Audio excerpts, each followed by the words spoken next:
Choosing a movie to watch has never been harder than in this day and age. With thousands of flicks hitting the screens all across the world, as well as the hit-and-miss direct-to-DVD quagmire, you've got more options than your mum on Tinder. 2017 saw its fair share of massive hits with Get Out, Dunkirk, Wonder Woman, and not Leatherface. Leatherface was at a tripe.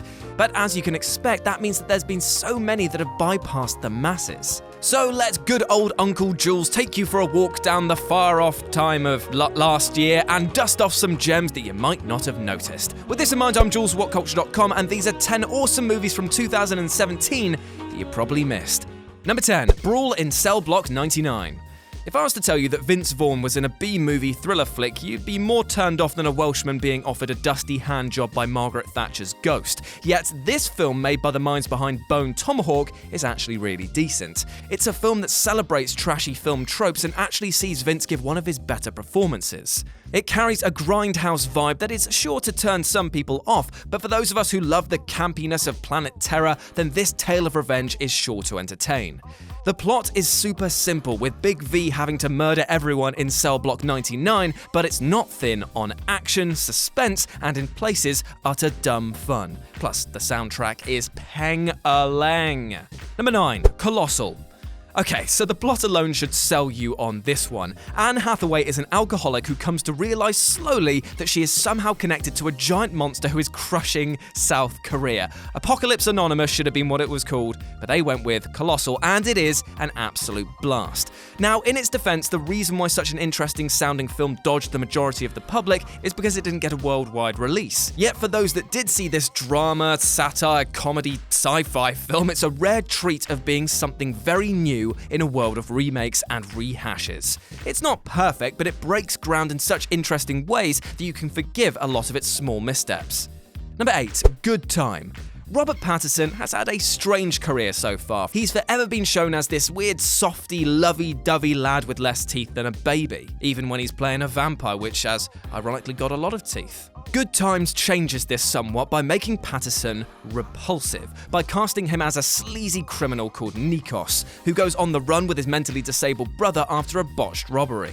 What makes Good Times so interesting outside of its killer 80s score is the way it subverts your expectations at every turn. Just when you think you've got a grip on where the plot is going, the film changes direction, resulting in an experience that is both frustrating and exhilarating. When it's over, you're bound to be left with a feeling of, what the f*** did I just watch? But in the best possible way. It's got the makings of a cult classic and will change the way you think about Robbie P, potentially forever.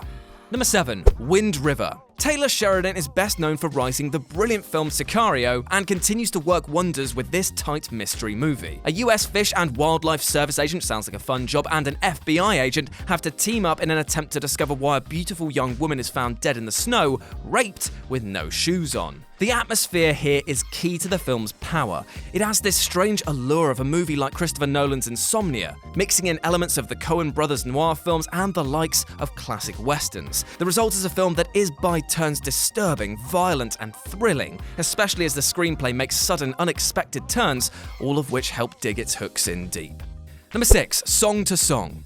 It's a bit odd that a movie starring Ryan Gosling, Michael Fassbender, Natalie Portman, and Rooney Mara should only bring in $1 million at the box office, but that's exactly what happened to Terrence Malick's latest, Song to Song. Now, Malick's box office appeal has been on a steady decline over the years, mainly due to his shooting style, which is much more experimental with each and every flick. For that reason, you will either love or hate Song to Song, but trust me, it is worth a gamble. The very loose plot of Song to Song hones in on two love triangles and takes place in and around the Texas music scene.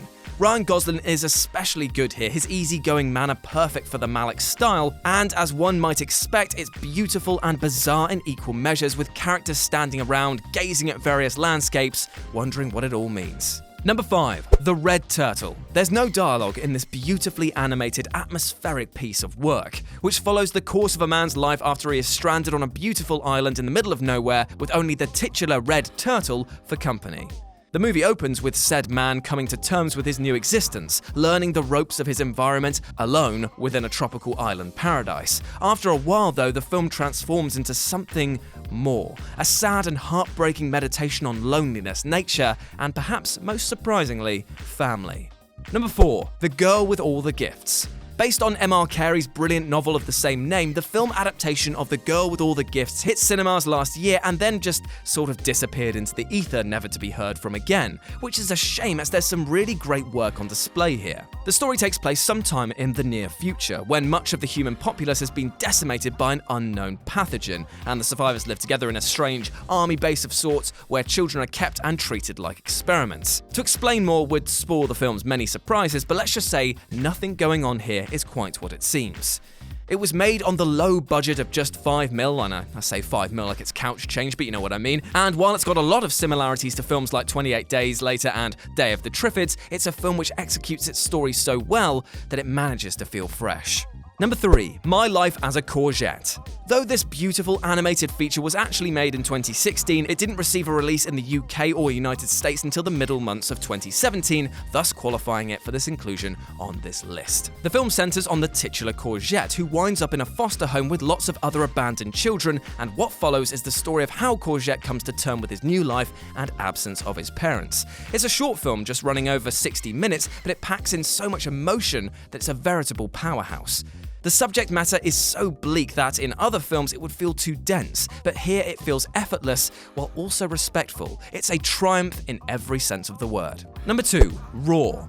Another one made in 2016 but not given an overseas theatrical release until 2017, Raw is without question one of the best and most original horror movies in decades. Just ask Observer film critic Mark Kermode, who knows horror movies better than most, who went on to name it the best film of 2017. Quite the accolade, you'll agree, but not as much as me giving a film my Jules Gill Moist Digit of the Decade award, but you know, still pretty close. Raw centers on a teenager who develops a sudden craving for human flesh, and it's comical, shocking, violent, and erotic. It's a treat for those who love the body horror films of David Cronenberg, yet what sets Raw apart from being pure schlock is the beauty of its cinematography, the performances, and the musical score. It didn't make a dink in the sales charts, but as it stands, this film is pure gold.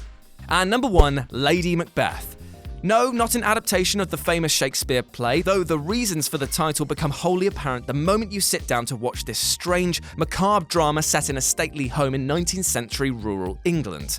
Directed by William Oldroyd, it is without doubt one of the year's best movies. Lady Macbeth centers on Catherine, a beautiful young woman whose life has already been mapped out for her. She'll marry a man she doesn't love and live out her days as a lady of a large estate. Doesn't actually sound too bad, but there you go. One day, however, she stumbles across the Heathcliff-like Sebastian working in the stables, and his rough, aggressive manner is the very opposite of Catherine's husband, and so sparks a sexual fire within her. What follows thereafter is best kept in the dark, though this film packs a mighty punch for its 89-minute length, forcing you to alternatively root for and rally against Catherine as she plots her revenge. Did I say revenge? Yes, I did. It's the kind of film you watch with your hands covering your eyes, perpetually sensing that something terrible is just minutes away. And for that reason, I f***ing loved it, and so should you. Gosh, can you believe that person said that about that particular video on that entry? I sure can't. But you should like, share and subscribe below anyway. And also, the people who made this video, they're right here. Go follow them and give them some love. Also, there's more content, probably above my head. Check it out. Or don't. 50-50.